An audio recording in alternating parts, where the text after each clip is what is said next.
ਅਗਲੀ ਜੀ। ਜਿਹੜੀ ਖਬਰ ਵੱਲ ਵਧੀਏ, ਯੂਕਰੇਨ ਦੇ ਨਾਲ ਸੰਬੰਧਿਤ ਜਿਹੜੀ ਖਬਰ ਆ ਰਹੀ ਆ। ਯੂਕਰੇਨ ਨੇ ਚੇਤਾਵਨੀ ਦਿੱਤੀ ਆ ਰੂਸ ਨੂੰ, ਵੀ ਕਹਿੰਦੇ ਵੀ ਉਹਨਾਂ ਦੇ ਹੁਣ ਦੂਜੇ ਜਿਹੜੇ ਇੱਕ ਵੱਡੇ ਸਕਾਈ ਸਕ੍ਰੇਪਰ ਉੱਚੀ ਇਮਾਰਤ ਦੇ ਵਿੱਚ ਦੂਸਰੀ ਵਾਰ ਡਰੋਨ ਅਟੈਕ ਕੀਤਾ ਗਿਆ ਆ, ਤੇ ਨਾਲ ਹੀ ਇਹਨਾਂ ਨੇ ਹੁਣ ਚੇਤਾਵਨੀ ਦਿੱਤੀ ਆ। ਇਸ ਤੋਂ ਇਲਾਵਾ ਰੂਸ ਨੇ ਕਈ ਜਿਹੜੇ ਡਰੋਨਸ ਆ ਉਹਨਾਂ ਨੂੰ ਸ਼ਾਟ ਡਾਊਨ ਵੀ ਕਰ ਦਿੱਤਾ ਸੀਗਾ। ਸੋ ਇਹ ਰਸ਼ੀਅਨ ਜਿਹੜੀ ਡਿਫੈਂਸ ਮਿਨਿਸਟਰੀ ਆ, ਉਹ ਯੂਕਰੇਨ ਨੂੰ ਇਸ ਹਮਲੇ ਦੇ ਲਈ ਜ਼ਿੰਮੇਵਾਰ ਦੱਸ ਰਹੀ ਆ। ਤੇ ਉੱਦਾਂ ਯੂਕਰੇਨ ਵਾਲੇ ਕਮੈਂਟ ਤਾਂ ਨਹੀਂ ਕਰ ਰਹੇ ਵੀ ਅਸੀਂ ਇਹ ਜਿਹੜਾ ਕੀਤਾ ਹੈ, ਪਰ ਮੰਨਿਆ ਇਹੀ ਜਾ ਰਿਹਾ ਆ ਵੀ ਯੂਕਰੇਨ ਦੇ ਦੁਆਰਾ ਹੀ ਇਹ ਹਮਲੇ ਕੀਤੇ ਜਾ ਰਹੇ ਨੇ ਰੂਸ ਦੇ ਵਿੱਚ। ਸੋ ਇੱਕ ਇਹਨਾਂ ਦੀ ਹੋਰ ਸਰਕਾਰੀ ਬਿਲਡਿੰਗ ਦੇ ਉੱਤੇ ਵੀ ਪਹਿਲਾਂ ਕੁਝ ਦਿਨ ਪਹਿਲਾਂ ਹਮਲਾ ਜਿਹੜਾ ਆ ਉਹ ਇਸੇ ਤਰ੍ਹਾਂ ਡਰੋਨ ਦੇ ਨਾਲ ਹੋਇਆ ਸੀਗਾ। ਸੋ ਸੀ ਡਰੋਨਸ ਨੂੰ ਲੈ ਕੇ ਤੇ ਹੋਰ ਸਾਰੀਆਂ ਚੀਜ਼ਾਂ ਜਿਹੜੀਆਂ ਇਸ ਟਾਈਮ ਚੱਲ ਰਹੀਆਂ ਆ, ਰਸ਼ੀਆ ਦੇ ਕਹਿੰਦੇ ਨੇਵਲ ਸ਼ਿਪਸ ਦੇ ਉੱਤੇ ਵੀ ਜਿਹੜੇ ਬਲੈਕ ਸੀ ਆ ਉਸ ਵਿੱਚ ਹਮਲੇ ਕੀਤੇ ਜਾ ਰਹੇ ਆ।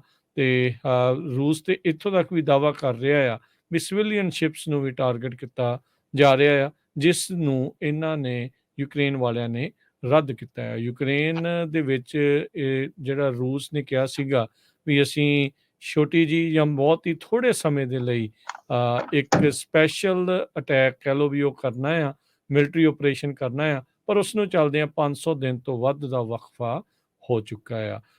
ਉਧਰ ਯੂਕਰੇਨ ਵਾਲੇ ਦੇ ਜਿਹੜੇ ਡਰੋਨਸ ਆ ਉਹਨਾਂ ਨੂੰ ਐਂਟੀ ਏਅਰਕ੍ਰਾਫਟ ਸਿਸਟਮਸ ਦੇ ਨਾਲ ਮਾਸਕੋ ਦੇ ਇਲਾਕੇ ਦੇ ਵਿੱਚ ਵੀ ਕਹਿੰਦੇ ਆ ਢੇਰ ਕੀਤਾ ਗਿਆ ਆ। ਤੇ ਰੂਸ ਵਾਲੇ ਇਸ ਨੂੰ ਟੈਰਰਿਸਟ ਅਟੈਕ ਆਖ ਰਹੇ ਆ।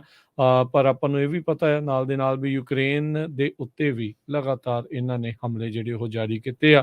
ਕੁਝ ਦਿਨ ਪਹਿਲਾਂ ਇਹਨਾਂ ਦੇ ਸਰਕਾਰੀ ਅਧਿਕਾਰੀਆਂ ਦੇ ਦੁਆਰਾ ਇੱਕ ਵਾਰੀ ਫਿਰ ਨਿਊਕਲੀਅਰ ਹਮਲਾ ਕਰਨ ਦੀ ਜਿਹੜੀ ਧਮਕੀ ਆ ਉਹ ਦਿੱਤੀ ਗਈ ਸੀ। ਅਗਲੀ ਜੀ। ਜਿਹੜੀ ਖਬਰ ਵੱਲ ਵਧੀਏ, ਯੂਕਰੇਨ ਦੇ ਨਾਲ ਸੰਬੰਧਿਤ ਜਿਹੜੀ ਖਬਰ ਆ ਰਹੀ ਆ।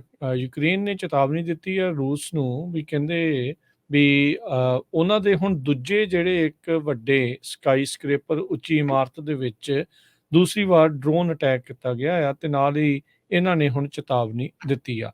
ਇਸ ਤੋਂ ਇਲਾਵਾ ਰੂਸ ਨੇ ਕਈ ਜਿਹੜੇ ਡਰੋਨਸ ਆ ਉਹਨਾਂ ਨੂੰ ਸ਼ਾਟ ਡਾਊਨ ਵੀ ਕਰ ਦਿੱਤਾ ਸੀਗਾ। ਸੋ ਇਹ ਰਸ਼ੀਅਨ ਜਿਹੜੀ ਡਿਫੈਂਸ ਮਿਨਿਸਟਰੀ ਆ, ਉਹ ਯੂਕਰੇਨ ਨੂੰ ਇਸ ਹਮਲੇ ਦੇ ਲਈ ਜ਼ਿੰਮੇਵਾਰ ਦੱਸ ਰਹੀ ਆ।